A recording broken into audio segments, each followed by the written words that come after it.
बनाए 4 मुल्क की इत्तेहाद, अमेरिका, इंडिया, ऑस्ट्रेलिया और जापान का। और फिर फिलीपीन में ऑलरेडी अमेरिका की फौजें मौजूद हैं। वहां पे कुछ ऐसे इत्तेहाद बना दिए गए हैं जो चाइना के लिए बहुत बड़ा खतरा बन सकते हैं और चाइना की मुश्किलात में बहुत इजाफा हो सकता है। मिजाज है, मोदी की जो उस्ताद तबाह है और मोदी का माजी है, उसको जहन में रख के फिर तबसरा करना आसान हो जाता है। जो लोग कामयाबियां पे दर पे कामयाबियां हासिल करते हैं, छोटी सतह से उठते हैं और बड़े मनसब पर पहुंचते हैं, तो उनके यहाँ एक देवता का तस्वर अपने बारे में जो जहन नशीन होता है कि जी कामयाबी हमारे मुकद्दर में लिखी गई है, हम जो भी करेंगे वो करके दिखाएंगे। ये एडवेंचर भारत ने क्यों किया? क्या उसकी कोशिश लाइन ऑफ एक्चुअल कंट्रोल को बदलने की थी? भारत क्या उस इलाके पर भी कब्जा करना चाहता है जो जहां पर चाइना का इस वक्त कब्जा है? बावजूद इसके कि बहुत सारे इलाके हैं जहां पर चाइना का अपना क्लेम करता है, बहुत सारे ऐसे इलाके जहां पर इंडिया अपना क्लेम करता है, इसके बावजूद कई सालों से और कई दहाइयों से यहां पर अपनी अपनी पोजीशंस पर ये फौजें बरकरार हैं। तो ये मोदी को क्या सूझी कि वहां पर जाकर ये एडवेंचर किया जाए? ऐसी सूरत हाल में भारत के को क्या हासिल हुआ? और फिर यह कि भारत और चाइना के दरमियान जो कशीदगी है उससे पाकिस्तान की स्ट्रेटेजिक पोजीशन क्या है? पाकिस्तान इस सारे मामले को किस तरह से अपने लिए कैसे देखता है और पाकिस्तान की हिकमत अमली क्या होनी चाहिए और क्या है? इन तमाम चीज़ों पर आज हम गुफ्तगू करेंगे। और सबसे पहले औरिया साहब, मैं आप ही से शुरू करता हूं। ये क्या आप देख रहे हैं, भारत की नीयत क्या थी? बुनियादी तौर पर भारत क्या लाइन ऑफ एक्चुअल कंट्रोल को बदलना चाहता था? नहीं, बहुत सारी जंगें इसलिए की जाती हैं कि उसमें कोई हासिल असूल नहीं होता, बल्कि उस एरिया को एक मुस्तकिल डिस्टर्बेंस का शिकार रखना होता है ताकि वो पूरी दुनिया के सामने एरिया ऑफ डिस्प्यूट बन जाए। आप अंदाजा करें कि ये बहुत खामोश और बहुत ही जैसे कहते हैं सर्द और बेआबाद इलाका है कि जहाँ 1842 में रणजीत सिंह की फौजें जब गई थी, क्योंकि वो समझती थी कि लद्दाख जो है ये भी कश्मीर का हिस्सा है और गुलाब सिंह डोगरा की हुकूमत जो है वो उसके साथ मौजूद है। उसके बाद से खामोशी हो गई थी, कोई वहाँ ना आया ना गया। लेकिन जिस वक्त अंग्रेजों ने सिखों को हराया तो हराने के बाद उन्होंने समझा हम इसके वारिस हैं, तो वो चले गए। वो जब मशहूर जो जॉनसन की लाइन है वो बना दी। लेकिन चीन में उस वक्त उस इलाके के अंदर एक बगावत चली हुई थी, वो जो मुसलमानों के नाम पे चली हुई थी, तो वो चीन से अलग था, तो चीन खामोश रहा। तो फिर नेहरू की उसकी लड़ाई शुरू हुई, 62 में दोबारा लड़ाई हुई। असल मसला यह है कि इसका कोई अहमियत नहीं किसी के लिए, लेकिन अब अहमियत इसलिए है कि उसके 8 से 9 किलोमीटर के फासले के ऊपर शारा कराकरम गुजरनी है और गुजरेगी, और उसके साथ चीन का 1 बेल्ट 1 रोड वाला मंसूबा है।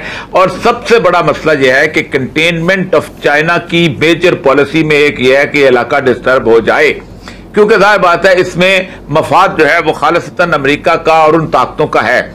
इसलिए उन्होंने देखे आज से सितंबर में जो पेंटागन जो स्ट्रेटेजी आई है फार ईस्ट की, उसके अंदर उन्होंने कोई 18 के 19 मुल्क रखे थे और उसमें कहा था कि हमारी 3,70,000 अफवाज जो है वो बहरे हिंद में मौजूद हैं और हमारे तकरीबन 17 के करीब डिफरेंट किस्म के छोटे अड्डे वहां पर मौजूद हैं और हम बलाका वाली जगह पे तो हम कंटेनमेंट कर चुके हुए हैं। और इंडिया हम चाहते हैं कि मजीद फौजें वहां पर रखें ताकि हम मुकम्मल तौर पर करें, क्योंकि एक दफा ये 1 बेल्ट 1 रोड चलना शुरू हो गई तो फिर इसको नहीं को रोक सकेगा। स्वेज चलना शुरू हो गई, अब कोई नहीं रोक सका। एक दफा इस पे ट्रैफिक चल पड़ी तो मसला हो जाएगा। तो असल मसला यह है कि इस पूरे इलाके को डिस्टर्ब रखा जाए। इसी तरह कश्मीर का इशू भी बिल्टअप होगा। पाकिस्तान भारत की जंग भी एक्सपेक्टेड है, क्योंकि जाहिर बात है जब तक ये पूरे का पूरा रीजन डिस्टर्ब नहीं होगा, चाइना जो है वो स्मूथली उसको नहीं एक्सेप्ट कर रहेगा। बुनियादी तौर पर यह है ये सारे बातें उस वक्त मटेरियलाइज होती हैं अगर जहां एक पीसफुल किस्म की रोड की मूवमेंट होती है, वरना ये चीन जो है वो अलहदा है, एक सर है, पूरी दुनिया एक धड़ है। ये नेक जो है ये गवादर से लेके गिलगित तक जो है वो एक रोड है। इस नेक को डिस्टर्ब रखा जाए, इस नेक को खराब रखा जाए, इस नेक को काटा जाए तो चीन वापस जो है अपने उसमें आ जाएगा। ये बुनियादी मकसद है। राइट जी, जनरल साहब आपकी क्या राय है? भारत ये महज ऐसा नहीं लगता कि ये सिर्फ लाइन ऑफ एक्चुअल कंट्रोल को या इस बेआबाद से इलाके को इसमें अपनी सरहद को तब्दील करके कुछ थोड़ा सा इलाका और मजीद उस पर काबिज हो जाना इसका मकसद नहीं हो सकता, बल्कि ये इसके लार्जर जो इसके जो मकासद हैं वो ये हैं कि इस एरिया को डिस्टर्ब करके यहां पर पीसफुल मूवमेंट को रोका जाए ताकि 1 बेल्ट 1 रोड वाला जो मंसूबा है चाइना का उसको पाया तकमील तक ना पहुंचने दिया जाए और जाहिर है सीपैक को भी डिस्टर्ब किया जाए। जी, मेरे ख्याल में औरिया मकबूल जान साहब बिल्कुल दुरुस्त कह रहे हैं। मैं इसको मुख्तसर दूसरे अल्फाज में, आसान अल्फाज में बयान कर दूं कि ये अमेरिका इंडिया गठजोड़ की प्रैक्टिकल मैनिफेस्टेशन है। जो कुछ इस वक्त कश्मीर में हो रहा है और जो कुछ कश्मीर की वजह से लद्दाख में हो रहा है, ओवरऑल इसका मकसद है, एक जो स्ट्रेटेजिक टर्म यूज होती है, कंटेनमेंट ऑफ चाइना, ये है एनसर्कलमेंट ऑफ चाइना। क्योंकि साउथ चाइना सी, जहां से चाइना का $5 ट्रिलियन का ट्रेड होता है, वहां पे कुछ ऐसे इत्तेहाद बना दिए गए हैं जो चाइना के लिए बहुत बड़ा खतरा बन सकते हैं और चाइना की मुश्किलात में बहुत इजाफा हो सकता है। वो इत्तेहाद एक तो है अमेरिका इंडिया का, जिसे उन्होंने अभी साउथ चाइना में जो उनकी स्ट्रेटजी है उसको इंडो पैसिफिक स्ट्रेटजी या इंडो पैसिफिक कमांड का नाम देकर हिंदुस्तान को ऑन बोर्ड किया है, वहां पे फिजिकल पार्टनरशिप के लिए, मिलिट्री पार्टनरशिप के लिए। दूसरा वहां पे इत्तेहाद बना है, 4 मुल्की इत्तेहाद, अमेरिका, इंडिया, ऑस्ट्रेलिया और जापान का। और फिर फिलीपीन में ऑलरेडी अमेरिका की फौजें मौजूद हैं। वियतनाम में, वियतनाम के साथ, फिलीपीन के साथ, मलेशिया और इंडोनेशिया के साथ जो साउथ चाइना सी के नंबर ऑफ आइलैंड्स हैं, उनकी वजह से अनरेस्ट क्रिएट करने का वहां पे पोटेंशियल है। उस चीज को ऑब्विएट करने के लिए, उससे बचने के लिए और अपने इंटरनेशनल ट्रेड को जारी रखने के लिए चाइना ने इस चीज को बहुत पहले भांप लिया था और उन्होंने बेल्ट एंड रोड इनिशिएटिव का आगाज कर दिया था। ये था ताकि वहां अगर कुछ होता है मुझे तो 1.25 अरब आबादी। जी, मुझे सर एक छोटा सा ब्रेक, अपनी बात को मुकम्मल कर लीजिएगा। लेकिन एक और सवाल जो आप दोनों की बात से मेरे जहन में पैदा हो रहा है वो ये कि अगर मंसूबा इतना बड़ा था, जो ब्रेक पर जाने से पहले बात हो रही थी औरिया साहब का और जनरल एजाज अवान साहब का ख्याल था, डॉक्टर साहब, कि ये बुनियादी तौर पर भारत चाइना के वन बेल्ट वन रोड को डिस्टर्ब करने के लिए, सीपैक को मुतासर करने के लिए और इस इलाके में कशीदगी बरकरार रखने के लिए, ताकि इन्वेस्टर्स को और बाकी लोगों को जरा एक खौफ में मुब्तला किए रखे, उसकी ये एक्टिविटी थी बुनियादी तौर पर जो इस वक्त, जो कुछ दिन पहले गलवान वैली में हुई या लद्दाख में जारी है। आपके ख्याल में, जो मैं सवाल उठा के गया था ब्रेक पर जाने से पहले, कि अगर ये इतना अहम टास्क है, इतनी कमजोर मनसूबाबंदी क्यों थी आपके ख्याल में? देखिए, मेरा नहीं ख्याल कि कमजोर मनसूबाबंदी थी।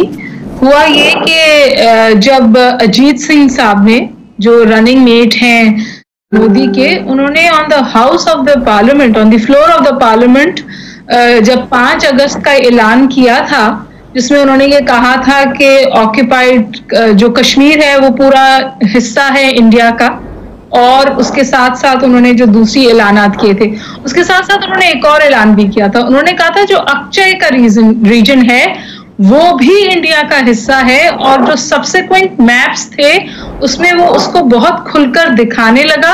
और उससे भी ज्यादा अहम बात ये कि जो इंफ्रास्ट्रक्चर, जो रोड उन्होंने वहां पर बिल्ड की थी, उससे पहले भी चाइना बहुत अनकंफर्टेबल हो रहा था, क्योंकि वो चाइना के लिए एक तकरीबन एक स्ट्रैटेजिक कंसर्न के तौर पर इमर्ज हो रही थी। कोविड-19 हुआ तो ना तो बीजिंग ने इस बात को माफ किया और ना उसको वो भूला, बल्कि उसी वक्त वहां की फॉरेन मिनिस्ट्री से बहुत वाज़े तौर पे इंडिया से कहा गया था कि ये आप ना करें।